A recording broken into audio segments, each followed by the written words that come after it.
Caddo Commission President Stephen Jackson. Hey, Mr. Stephen, how are you today? Good morning. How you doing? So all this stuff going on at the Caddo, at the animal shelter, this had to have been bubbling in the background for a while.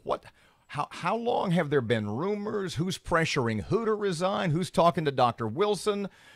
What do you know that is just coming to light? Well, what I'll say, rather than Aaron, is that I'm not aware of a instance where anybody was asked to resign or forced to resign. I do know that yesterday Chuck Wilson had sort of, he felt he had been under pressure for quite a while, and he conveyed to Dr. Wilson that it had been on his mind to step aside for some time. And so Chuck is a fantastic guy, and, he wants to follow his heart. He wants to follow his mind and, go in a different direction. And so I was told that. Excuse me, Stephen. Pardon me. You're making it sound like you said Mr. Wilson was under pressure to resign. Under pressure by whom? And No. I want to be clear. I said he was never under pressure. Oh, never under pressure. Okay. So his resignation has nothing to do with animals being the incorrect animals being euthanized, the sex with animals thing that came out, and any of the other controversies. Selling animals. Well, yeah. I think Chuck just got to a point to where he just got burnt out. That the position that he took on, the task that he took on, is a daunting task because we've sort of seen this revolving door with animal services. I think we're on our 7th or 8th director in a year, so that's about a year and a half, 2-year span of directors. And we've got to figure out how do we fix the public relationship with our animal service department, and to also ensure that we're also providing a safe environment for our employees, a suitable working environment for our employees. So there's some balances that we've got to sort of find. As you know, early this year we had to remove one of the providers that was helping us with the adoptions, and so there's just several things that we've got to get our hands around, and it's not going to happen overnight. So, there's been some talk, Stephen, about privatizing the shelter.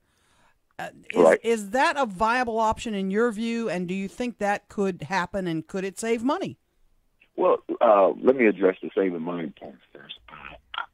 I'm not going to be quick to say that it's going yes or no, it's going to save money. I like to see what the feasibility. So right now we are doing a feasibility study on what the cost savings, or if there would be any, realized. I do know in Ascension Parish, they have Kara's House that has now come to their parish council asking for a 75% increase because they don't think they're going to meet their revenues for the year, or they're going to exceed their expenses that they projected.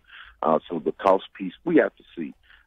Is there some benefit with regard to customer relations, training that we may be able to benefit from private operations? There may be, but we want to make sure that we get accurate information so that we can make an informed decision on, does it serve the citizens of Caddo Parish to have this entity privatized, or do we just make the organizational leadership changes and provide those training, or bring somebody in to get them the training? So we have a study that's going on right now. I think Dr. Wilson said he signed the agreement on Monday or last Thursday. I apologize. He told us Monday he signed that agreement last Thursday, and the study is ongoing. This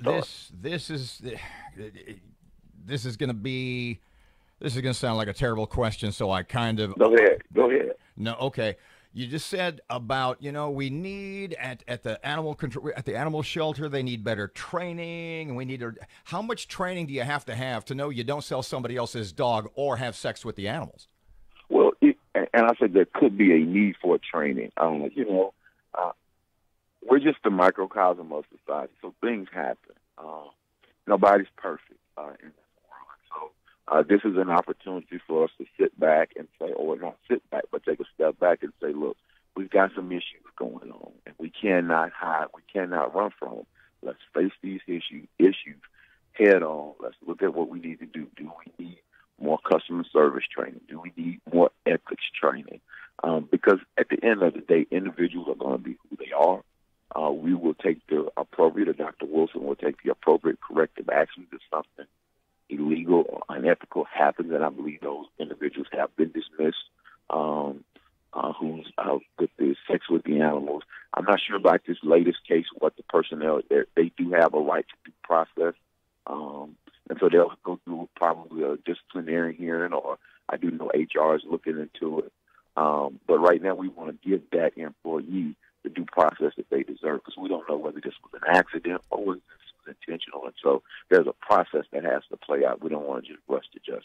When you look at all the problems that have gone on, who do you point a finger at? I mean, is it the head guy's resigning, but he's not doing all the bad things, right? Well, I start with one myself. Am I asking the right questions? Are we providing the proper oversight? And that's what we've got this, and this study that we're doing is third party, so it's not the administration doing the study. It's independent person coming in that has worked with animal shelters throughout the nation. So this is not somebody we just found working out of the house doing stuff. And so I look at myself first, and then, we still having conversations with our administration about, how do we make these changes? And then we start looking sort of down the line. I'm not into the business of just finger pointing, saying this is your fault, this is their fault, this is the community's fault. I prefer to first say, what am I doing? How can I make this situation better? Because we can all sit around and look and find fault at what somebody else is doing. My goal is to see what can the commission do to make this process on better. an interim basis. Who's going to be in charge, and what changes might they institute immediately? Well, I believe that Kelvin Samuels, the interim director, he's the assistant director now. I promise you, if you ever meet those guys and girls over at Animal Service, they're fine, decent individuals. And so Kelvin will step in. He's a very soft-spoken, mild-mannered person. And I think, he'll get the opportunity to show what he would like to see changed. I think his calm and reserved personality may benefit the situation, especially for trying to cool things down for a little while. And so that may benefit the situation. Now his approach to things. And so I look forward to that. We will have an animal service committee meeting on Thursday of this week to sort of get briefed on what's going on and what's the next steps that we'll take. Stephen Jackson, Caddo Commission President. Thank you, sir.